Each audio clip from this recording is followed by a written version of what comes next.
welcome back to Opinionated, the 5th episode in the 2nd series. And today's topic is big data and 5G. I think we talked about 5G and a little bit of big data, but now a very interesting part of big data is coming in to close this episode. And our guest, or my guest, via the Skype is Matt Watt. Sorry, Matt. So it's Matt Watt. He is from Sydney and he is an internet activist. And he was something to do with the WikiLeaks party before in previous life. Matt, welcome in the program.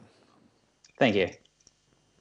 So before we start the interview, Matt, and the discussion and interview, we should watch a short video, which is the very latest revelation of China in regard to the USA, who is spying on everyone. Let's see the video. Chinese government agencies have long been the victims of eavesdropping and wiretapping. The Ministry of Foreign Affairs, no doubt, suffers the most. According to the government's record on America's global surveillance, the U.S. had planted optical fiber bugs in the walls of the offices of the Chinese embassy in Australia when it was built in 1990. Yes, as you said, the Chinese Foreign Ministry is one of the major victims of the cyberspace espionage from the other countries. And I think, according to the report, the hacking and attack mainly come from the United States. And as a Foreign Ministry official, and like my colleagues in this building, we feel very insecure, especially about emails, and because sometimes we feel very inconvenient when we log on to our email account. It takes a lot of time, and because I think that possibly the server is being, taken care of. So I think that the hacking on the Chinese facilities is very evident. Countermeasures have been taken to guard national information security. China has already banned new computers at the central government from using Microsoft's latest operating system, Windows 8, citing risks of being monitored and controlled remotely. If the protected or confidential information is being, stolen by the other countries, that means that the national security is being compromised, and they would be able to know what we are thinking about, and they would know our bottom line, and so they could have a better bargaining at the negotiation table. So I think that is the scenario that every country around the world is trying to avoid. The U.S. cyber spying operation penetrates every corner of China, says the record. The Chinese high-tech telecom giant Huawei Technologies has been spied on since 2009. A specially designated NSA team copied the details of 1,400 of its customers, as well as email files and even the source code of some products. However, in consideration of brand image and industry competition, Huawei declined a request to interview. Zhongshi CCTV.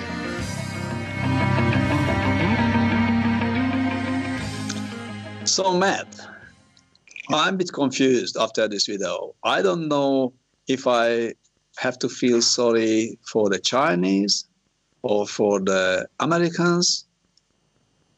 I don't know which one is the victim. So what's happening in the spy world and how big data is related to the spying on the world? Sure.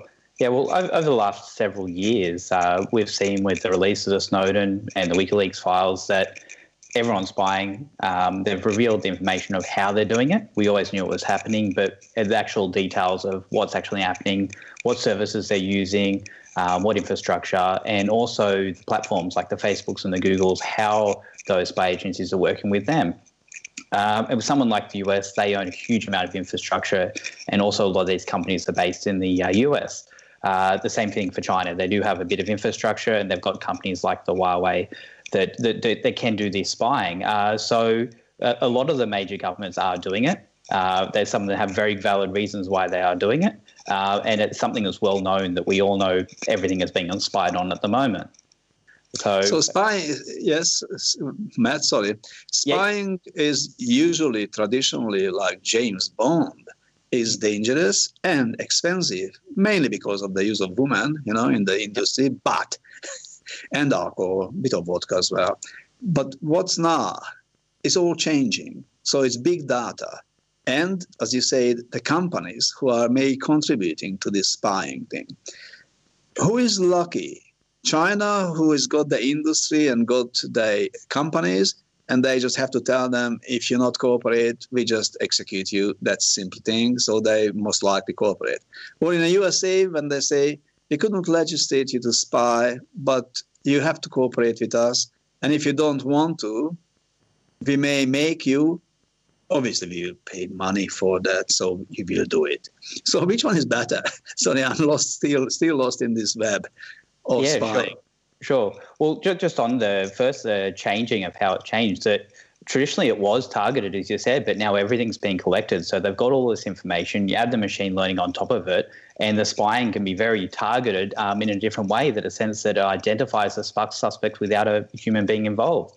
The US is probably the place to be because things like the Patriot Act that are protecting the US citizens. So a lot of the uproar that happened in the recent years with all the laws and legislations that were passed, they were to protect US citizens and the privacy of the US citizens. So spying on everyone else is okay, but not on the US citizens, and they own the infrastructure. So a lot of what they've done was to only protect their own citizens. So it's probably the place to be if you are a US citizen in the US as far as spying goes.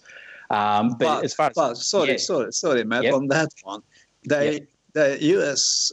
agencies are fairly bad, but they're not idiots. So they could go around this sort of acts, and they can spy on it because they're using the Five Eyes. And New Zealand is happy to provide everything, and Australia via Australia. So if it's not their machines doing it, they're getting it from overseas. That's hunky-dory, is it? Sure, yeah. Yes, Snowden spoke about this, which was the fact that they had to just prove with reasonable, it had to be a 50% chance that, or 51% chance that it wasn't a US citizen, and they could spy on them. So if we've got machines making these decisions based on that, it really is just spying on everyone. There can't be that clarity. Where somewhere like China, they've got a lockdown internet. Theirs is a lot different in the sense that they can't do anything in the first place, and you have to get the workaround. So as soon as you have that workaround, then you become a target. So if you are using the Tor browsers there, or you are doing something there inside the country, but as far as the infrastructure and spying elsewhere, that a lot of theirs is different. That it's hacking rather than actually owning the services. So they would be the ones that are doing the hacking and hacking into infrastructure and getting control of, say, the Facebooks, the Googles, or the other US data centers. Yeah. So why do we hear only about China and Russia mainly when we're talking about spying on the internet? Because they must hack, because they not have the infrastructure built and, distributed around the world in the faces of computer science and the freshest and smart TVs and telephones and so on and so forth. They have to hack it because they, unfortunate enough, America is running ahead with these ones and making big business to sell the spying machines for everywhere. So they need to hack it. So why we think it is bad? They're just doing their job. So why we finger, pointing to Russia and China? And no one is really talking about America. Yeah, well, and I think it comes down to encryption with that. And there might not be so much specific as a targeted hack or so forth. We are handing a lot of this information over them because of the services that we're using aren't encrypting. We're not encrypting everything when we should be. The encryption technology has been around for a long time. It was restricted under export laws. There was open source software that was bought out by private companies and wasn't distributed. A lot of companies are told that they have to share their encrypted data with the US government. Services, Microsoft, Google, Facebook have some encryption services, but they're not turned on by default. We have seen some changes where HTTPS, for example, is now the default, and everyone's pressuring news agencies to have HTTPS when you log onto a news site, so you can't get targeted for reading a particular news article. So there has been some change and some progress in the encryption, but for the most part, a lot of our internet traffic isn't encrypted, and it's sitting there in the open wide for these states to be able to read the information. So, great question. I just want to know your opinion. Probably you don't know the answer, but who is the world spy master today? Which country? It'd have to be the US, just because the infrastructure, here in Australia, a lot of our traffic will be going through US-owned companies or through US soil itself, and it will be under their Patriot Act, and they're monitoring all our internet traffic. So for us, it'd have to be them, yep. Now, what is happening with all these big data which is collected, and how the spy agencies can have the access to it? Everyone talking about the huge computer warehouses in the middle of the USA, digged into the ground, huge, unimaginable sizes. Who is this belong to? Is this the government, or the government contribution to the private industry, or what is it? Well, from what I understand, a lot of these are owned by private companies that are owning these data centers. So they own the data, they own the equipment that controls it. Here in Australia, we forced our ISPs to store that information, to store our internet traffic for the government. So when they do need the information down the track, they've promised us they're not going to be using the AI, the machine learning to dive in that information and find everyone that's ever tried to buy or sell drugs online and give us for the last 5 years, and then use that information. They've promised they won't do that, but the laws do allow them to use that information to run the machine learning over the top of it. So that is scary that a private company has that, because it also opens up the door that it could be hacked by a non-state party or another state party, and that information would be public. And it wouldn't just be your passwords and your credit card; it would be a lot more. It'd be everything. It'd be your movements. It'd be your health. All those things that Dave was talking about. That information could be in anyone's hands. So where are we going with big data? Is it getting worse because of the speed and the collection technique, or just sort of stable now? It's got to be getting worse. The Internet of Things, everything's being monitored. It's whether the information's been stored or not.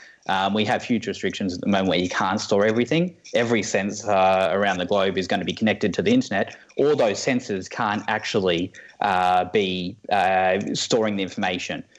We don't have enough storage for it, so we can't store every bit of information yet. But once machine learning gets faster and we can store that information temporary, we'll have so much information that can be stored about everyone's precise movement within private buildings. They can know when you're moving within your own house, from sensors within your house. Once everything, when you open your fridge, that kind of information available to everyone is scary. So what we can do is just leave the phones somewhere in a bag when we go home. Don't buy smart fridge, don't buy smart TV, and don't use the laptops at home. Or how can we have some privacy in our own woods? Because everyone is spying on everyone. It's not just government on government. It is companies spying on the individuals, government agencies spying on individuals. So really every square meter of your house, they know it, they mapped it, they know where you're sitting, which your favorite dog, and so on and so forth. So they know everything. So taking some steps to be independent again. Yep. What's the step? Switch on the lights or switch on No. There's going to be huge advantages with the technology. It is going to make our lives easier. It's going to be the new industrial revolution where this AI revolution makes things easier. We like it. We like the technology. We like the way that marketing is at the moment targeted on Google. It tells you what you want from your previous searches. We like that targeting. So what it needs to be is we need to go to the corporations and go to the government, and we need to demand that they are respecting our privacy, that they are using encryption, that they are looking after this information that they're collecting. They're doing the right thing. And we need to use encryptions as well. Oh, yeah, definitely. So our communication person to person needs to be all encrypted. We need to have more encryption, and they need to be storing the information properly, and we need to be very clear what they're doing with it. They claim at the moment a lot of the time that they're anonymizing the information, so they're stripping your name off and your address. But then once you get a huge amount of this information about a person from two different data sets, from two different companies or the government, those two data sets together, that anonymization is stripped because it is so specific about your movements. If you match those two data sets from two different companies, you know who that person is without their name. So we need to be ensuring that when they are sharing this information, it truly is anonymized. So they're just showing the results to say, let's say they're giving to a marketing company to target the next product to sell at Christmas or whatever it might be. We don't want information that gives the company that they're supplying, that they're selling, to our movements, where we're going to be next Tuesday. Yeah. Matt, thank you very much for contributing to the show, and nice to meet with you again, if not in person, but via Skype. Sure. Thank you. Thank you. Thank you for watching WTV and Opinionated. Stay with us and stay on WTV because we got good programs, hopefully, for everyone.